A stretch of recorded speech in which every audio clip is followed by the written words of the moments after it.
नमस्कार दोस्तों, स्वागत है एक बार फिर से हमारे इस वीकली न्यूज एनालिसिस शो में, जहां पे हम बात करते हैं पूरे हफ्ते भर की कुछ इंपॉर्टेंट खबर की जिनको मीडिया नहीं दिखाता। पॉलिटिकल न्यूज में सबसे इंपॉर्टेंट न्यूज है वो है चीन ने क्या किया है कि चीन ने अपनी जो पुरानी वाली करतूत करता है वो उससे परेशान होकर के उसी आदत को छोड़ने को तैयार नहीं है। चीन भारत को लगातार अरुणाचल प्रदेश को दक्षिण तिब्बत का हिस्सा बताता रहा है और अभी भी बता रहा है। चीन ने हाल ही में अपना एक मैप जारी किया। नए इस मानचित्र के अंदर चीन ने दिखाया कि जो 30 जगह हैं उनका नाम भी बदला अरुणाचल प्रदेश, और पूरे अरुणाचल प्रदेश को दक्षिण तिब्बत का हिस्सा बताता रहा है। वहीं भारत के विदेश मंत्रालय ने इस बयान को खारिज करते हुए ये कहा है कि चीन ऐसी हरकतें 2017, 2022 और हालांकि 2023 और 2024 में लगातार करता रहा है। बल्कि ये चीन ऐसा नहीं है कि भारत के साथ में ही केवल चीन का सीमा विवाद हो। चीन का सीमा विवाद कई देशों के साथ है। फिलीपींस, वियतनाम, इंडिया और कई सारे देश, उसके नेबरिंग मुल्क रसिया, उनके साथ में चीन का ये विवाद चलता रहता है। आप क्या सोचते हैं? चीन के ऊपर जो सोनम मांग चुके हैं और कई सारे अपोजिशन पार्टी के लीडर्स हैं वो लगातार बीजेपी पार्टी पे इस बात को लेकर के हमलावर रहते हैं कि चीन ने लद्दाख के अंदर इंक्रोचमेंट किया है, यानी कि लद्दाख के अंदर ज़मीनों को घेरने लगा है, वहाँ के कब्जा कर लिया है। वहाँ के जो एक्टिविस्ट सोनम वांगचुक हैं या वो, उनका भी लगातार यही दावा है, या गवर्नमेंट इस बात को लेकर के शांत है या कुछ कार्रवाई नहीं कर रही है। कमेंट में तो बता ही सकते हैं। दूसरी सबसे इम्पोर्टेंट न्यूज़ है वो है बीफ एक्सपोर्टिंग कंपनी को लेकर के। दरअसल ध्रुव राठी एक इंडियन यूट्यूबर हैं, वो केवल एक वीडियो बनाते हैं। एक वीडियो इस बात को लेकर के वो बनाते हैं कि जो बीफ एक्सपोर्टिंग कंपनी है, जो गाय और भैंस का जो मांस होता है उसको एक्सपोर्ट किया जाता है विदेशों में। उनके अकॉर्डिंग अलाना करके एक एक्सपोर्टिंग कंपनी है जो दुनिया में सबसे ज़्यादा बीफ एक्सपोर्ट करती है। मतलब बीफ मतलब मांस, खाने का मांस। उसको एक्सपोर्ट करने की इस पार्टी ने, जो बीजेपी को इसके लिए टारगेट उन लोगों ने किया है, वो इसलिए किया है कि जो इस कंपनी ने, अलाना कंपनी ने इलेक्टोरल बॉन्ड खरीदे। इलेक्टोरल बॉन्ड 5 करोड़ के इलेक्टोरल बॉन्ड में, जिसमें 3 करोड़ शिवसेना और 2 करोड़ बीजेपी पार्टी को गए हैं। जब ये उस वक्त में गए हैं जब नवरात्रि का सेशन चलता है, इस लेकर के अपोजिशन एक तरह से हमलावर हुआ है और ट्विटर पे कई घंटों से लगातार ध्रुव राठी ट्रेंड कर रहे हैं। जो उनको सपोर्ट करने वाले हैं वो तो उनको सपोर्ट कर रहे हैं, लेकिन उनके खिलाफ में आने वाले, उनके खिलाफ में जर्मन शेपर्ड करके उनकी सुधी कमेंट करने लग रहे हैं। ये होने लग रहा है पॉलिटिक्स के अंदर। मतलब बंदे के अंदर इतनी दम तो है कि अकेला बंदा पूरी आईटी सेल, पूरी मीडिया को लाने में दम लगता है। मतलब किसी भी टॉपिक, जिस टॉपिक पे ये वीडियो बना देते हैं वो टॉपिक ट्रेंड करने लगता है। अचानक से आप बताइए, Allana group beef exporting company है, उस पर किसी का ध्यान ही नहीं जा रहा था, लेकिन अचानक से वीडियो बनाने से ही उस पर पूरा ट्रेंड करने लग रहा है वहाँ पर। और जो भी पॉलिटिकल न्यूज़ के अंदर और न्यूज़ आ रही हैं, जो किसी कोई नेता छोड़ करके दूसरी पार्टी को जो कर रहा है, मतलब जो किसी पैसे के दम से या किसी भी चीज़ को लेकर के, लेकिन मैं उन चीज़ों को इम्पोर्टेंस नहीं देता। वो तो इलेक्शंस का एक प्रक्रिया है। इस पर हॉर्स राइडिंग कहते हैं जिसको, खरीद और बिकते हैं नेता भी, उनको खरीदा जाता है। उनके ऊपर क्या है वीडियो बनाना, उनके लेकर के क्या है उनको सुर्खियों में देना, जो अपनी पार्टी की एक आइडियोलॉजी को पकड़ कर चलते हैं। ये तो नेता तो इस तरह के साथ में चले जाते हैं, बिक जाते हैं। इनके ऊपर क्या ही कमेंटबाजी करना, उसको क्या ही लेना। ये सोशल मीडिया पे हमारी राजनीति के अंदर ट्रेंड करना लेता है, लेकिन पब्लिक भी इन चीज़ों को इम्पोर्टेंस इतनी नहीं देनी चाहिए। ये पब्लिक को बेवकूफ़ बनाने के लिए ऐसे सब काम करते हैं, लेकिन पब्लिक पता नहीं क्यों इन चीज़ों को इम्पोर्टेंस देती है कि वो नेता वहाँ से, इस पार्टी से टिकट मिल गई, उसको मिल गई। आपके लिए काम करे, उसके अकॉर्डिंग काम करना चाहिए। देखो, सबसे इम्पोर्टेंट पॉलिटिकल न्यूज़ मुझे लगती है जो दिल्ली के अरविंद सीएम, जो अरविंद केजरीवाल ने रिजाइन कर दिया है। उन्होंने रिजाइन किया इस बात को लेकर के, उनको ईडी की जो कार्रवाई चल रही है लिक्वर पॉलिसी को लेकर के, ईडी ने जब उनको गिरफ्तार करके जेल में रखा ही है, कस्टडी में रखा है, तो अब वहाँ से शासन कैसे चलाएंगे। लेकिन आम आदमी पार्टी के पीछे, आम आदमी पार्टी के सामने सबसे बड़ी चुनौती उभर करके ये आ रही है कि अब आने वाला मुख्यमंत्री किसको डिसाइड करेंगे। पार्टी में से क्या अरविंद केजरीवाल भी परिवार वाली राजनीति, जिसको लेकर के बीजेपी डायरेक्ट उन पर हमला करती रही है, उसी का शिकार होंगे, या किसी नॉन फैमिली से, नॉन फैमिली के बैकग्राउंड से किसी इमीडिएट लीडर को, जैसे संजय सिंह हैं और कई सारे ऐसे, राघव चड्ढा है, कई सारे ऐसे लीडर्स हैं जो उनको दिल्ली का मुख्यमंत्री बनाया जाएगा, या अरविंद केजरीवाल ही रहेंगे। ये अब आने वाले राजनीति में दूसरी सबसे बड़ी इंपॉर्टेंट हमारे इस वीडियो के सेक्शन की चीज़ रहती है वो प्रोग्राम। गवर्नमेंट प्रोग्राम के अंदर जो पॉलिसी डिज़ाइन की जा रही है, जो गवर्नमेंट द्वारा इनिशिएट कई सारी रिपोर्ट लॉन्च होती है उनके बारे में बात करेंगे। दरअसल एक NCRB national crime record bureau की एक रिपोर्ट आती है। इस रिपोर्ट के अंदर ये दिखाया जाता है कि कितने लोग आत्महत्या करते हैं यानी सुसाइड करते हैं। सबसे जो जीवन में व्यक्ति जब चारों दिशाओं से खत्म हो जाता है, हार जाता है, तो वो सुसाइड करता है। सुसाइड रेट कितनी है इंडिया के अंदर, इस बात के अंदर एनसीआरबी ने बताया है कि पूरी दुनिया में सबसे ज़्यादा सुसाइड आत्महत्या भारत में ही की जाती है, जिसमें से हैरानी कर देने वाली बात है कि जितनी भी सुसाइड इंडिया के अंदर होती है उसमें से 41% युवा रहते हैं। युवाओं के सुसाइड करने के कई सारे कारण हैं, gaming platform, depression, anxiety, education, career pressure, कई सारे ऐसे प्रेशर बने हुए हैं, जॉब अपॉर्चुनिटी, एम्प्लॉयमेंट, कई सारे ऐसे इश्यू बन जाते हैं, फैमिली रिलेशंस इश्यू। मतलब इस तरह के माहौल में सोशल मीडिया को एक दूसरे को देख करके उसके आसपास भी अपने वातावरण को देखते हुए इतनी रेस्पॉन्सिबिलिटी को आदमी जब उठा नहीं पाता, वो चारों तरफ से अपनी हार महसूस करता है, तो जो सुसाइड का मन करता है। लेकिन गवर्नमेंट ने कई सारी स्कीम चलाई इस चीज़ को रोक। 04 करके एक नंबर है स्टेट के अथॉरिटी का, जब आपके अंदर सुसाइड का मन हो तो इस नंबर को डायल करके आप अब इस जो मानसिक स्थिति बचती है, जो हमारे पूरे माइंड के अंदर ये चीज़ घूमने लगती है कि मेरी ज़िंदगी में कुछ बचा ही नहीं, तो इस नंबर पर कांटेक्ट करके आप साइकोलॉजिकल मानसिक रूप से मदद ले सकते हैं और सरकार आपकी पूरी जो स्टेट ऑफिशियल्स है वो आपकी मदद करें। रिपोर्ट के अंदर सबसे शॉकिंग रिजल्ट, जो जितनी भी आत्महत्याएं भारत के अंदर होती हैं उसमें से जितनी होती हैं उसमें से मानसिक स्वास्थ्य समस्या के कारण 54% लोग आत्महत्या करते हैं।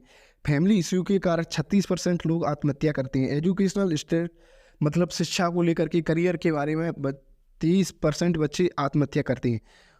30% लोग आत्महत्या करते हैं। इस पूरा माहौल आत्महत्या को लेकर के, सुसाइड को लेकर के केसेस बने हुए हैं जो अपर्याप्त आंकड़े हैं। मतलब सरकार के आप ये तो केवल सरकारी आंकड़े, लेकिन ग्राउंड लेवल पर कई सारी ऐसी डेथ हो जाती हैं जो आत्महत्याओं को लेकर के रिपोर्ट नहीं हो पाती है। ऐसे कई सारे रूरल गांव के इलाकों में, लेकिन सरकार के पास इस चीज़ को लेकर के अपर्याप्त डाटा नहीं है जो सटीक इसका एक तरह से अनुमान लगाया जा सके। इसलिए अभी ये कहना मुमकिन नहीं है कि इतने लोगों की आत्महत्या हो जाती है, ये कोई आंकड़े क्लियरिटी पे नहीं पहुँचते। लेकिन फिर भी ये भारत के लिए सबसे बड़ी चिंता का विषय हो सकता है। आप क्या सोचते हैं इस संवेदनशील टॉपिक के बारे में? अपनी राय कमेंट में तो बता। भारत की राष्ट्रपति द्रौपदी मुर्मू ने नेक्स्ट कार 19 जो इंडिजीनियस जीन थेरेपी है उसको अप्रूव कर दिया है। आईआईटी बॉम्बे के अंदर उसकी एक्सपेरिमेंट को भी देखा है। मतलब नेक्स्ट कार 19 क्या होती है और जीन थेरेपी क्या होती है? दरअसल जीन थेरेपी की जाती है आपके कैंसर सेल से बचाने के लिए। दरअसल कैंसर सेल क्या होते हैं कि जैसे आपने देखा होगा कि एक बास्केट, एक टोकरी में भरे हुए फल रखे,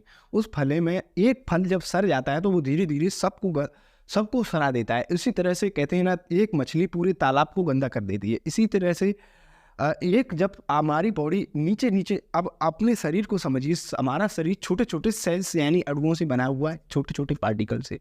उसमें से एक सेल अगर डिफेक्ट हो जाता है, एक सेल किसी भी तरह से कैंसर से प्रभावित हो जाता है। कैंसर सेल कुछ नहीं होता है, कैंसर एक तरह से सेल होता है। ये सेल में खराब हो जाता है। हमारी कोशिका के अंदर अगर एक सेल खराब हो जाता है, उसके खराब होने की वजह से पूरे सेल्स को खराब करने लगता है। धीरे धीरे पूरे ब्लास्ट होता है और ब्लास्ट होकर के उसमें से हार्मफुल सब्सटेंसेस निकलते हैं। उसकी वजह से व्यक्ति की मौत हो जाती है। लेकिन अब वैज्ञानिकों ने नया तरीका खोज लिया है, वो है जीन थेरेपी।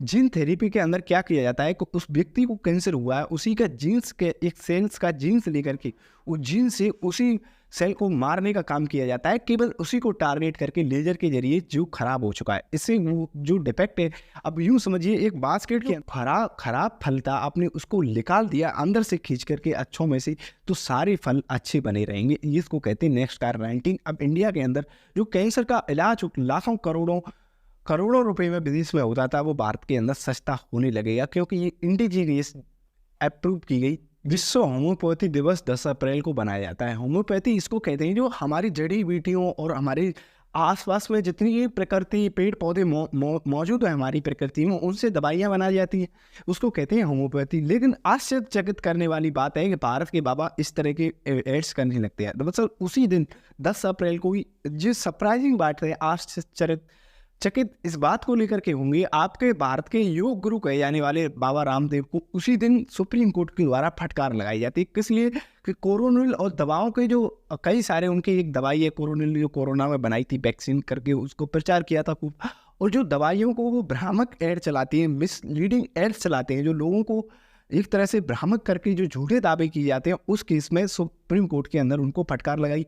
और सुप्रीम कोर्ट ने न केवल बाबा रामदेव को फटकार लगाई, बल्कि पूरी जो पतंजलि, जो उत्तराखंड स्टेट ऑफिशियल्स हैं, उत्तराखंड की जो स्टेट लाइसेंसिंग अथॉरिटी होती है, जो आपके पास में आपको अगर कोई दवाई लॉन्च करनी है तो उनसे लाइसेंस लेना पड़ता है, उनको भी फटकार लगाई। और केंद्र सरकार के ढीले रवैयों को भी टारगेट किया है सुप्रीम कोर्ट ने। सुप्रीम कोर्ट के टारगेट करने के पीछे एक केस है। दरअसल एक ऑर्गेनाइजेशन है इंडियन मेडिकल एसोसिएशन। दरअसल उसी के अंदर जिन 2 डॉक्टर ने मेन रोल प्ले किया है इस केस में, डॉक्टर जयेश लेने और डॉक्टर बाबू के भी, उसी से जुड़े हुए डॉक्टर से एक फॉर्मर सेक्रेटरी है, एक आई स्पेशलिस्ट बाबू के भी डॉक्टर हैं। उनका मानना है कि उन्होंने कई बार शिकायत की जो इस भ्रामक पोस्ट को लेकर के, भ्रामक मिसलीडिंग एड्स को लेकर के, लेकिन जो उत्तराखंड की स्टेट लाइसेंसिंग अथॉरिटी है वो केवल नोटिस दे करके इस पतंजलि को छोड़ देते थे, लेकिन उसके खिलाफ में कोई सख्त कार्रवाई नहीं की गई। इसलिए वो सुप्रीम कोर्ट में गए, लेकिन सुप्रीम कोर्ट ने कहा था कि 10 अप्रैल तक अब आप ये एफिडेविट हमारे पास में जमा करिए कि हम आपके खिलाफ कार्रवाई क्यों न करें। तो ये कार्रवाई में बाबा रामदेव और उनके सहयोगी आचार्य बालकृष्ण को प्रेजेंट होना था, लेकिन वो प्रेजेंट होने नहीं गए। प्रेजेंट होने नहीं गए, बल्कि उन्होंने कहा कि हमको किसी कार्यक्रम में जाना है, हम सुप्रीम कोर्ट में प्रेजेंट नहीं हो सकते, फिजिकल रूप पे अपीयर नहीं हो सकते। तो उन्होंने सुप्रीम कोर्ट ने ये भी चेक कर लिया है कि इन्होंने जब इनके पास में सम्मन जाता है हाई कोर्ट से सुप्रीम कोर्ट ने, उसके बाद में ये टिकट प्लान करते हैं अपनी कार्यक्रम की, ताकि वहाँ पे फिजिकल रूप में इनको प्रेजेंट न होना पड़े। इतनी फ्रॉडगिरी बाबा करने लग रहे हैं कि सुप्रीम कोर्ट ने भी देख लिया है इनको। अब इनके पास में, इनके खिलाफ में केस चलेगा और कार्रवाई होगी। और अब क्या बाबा का ये भ्रामक बना हुआ साम्राज्य, जो भ्रामक एड्स के ऊपर बनाया गया पतंजलि का 10,000 करोड़ की ये पतंजलि कंपनी है, उसकी कई सारी सब्सिडरी यूनिट्स हैं, दिव्या फार्मेसी, कई सारे ऐसी ब्रांच हैं।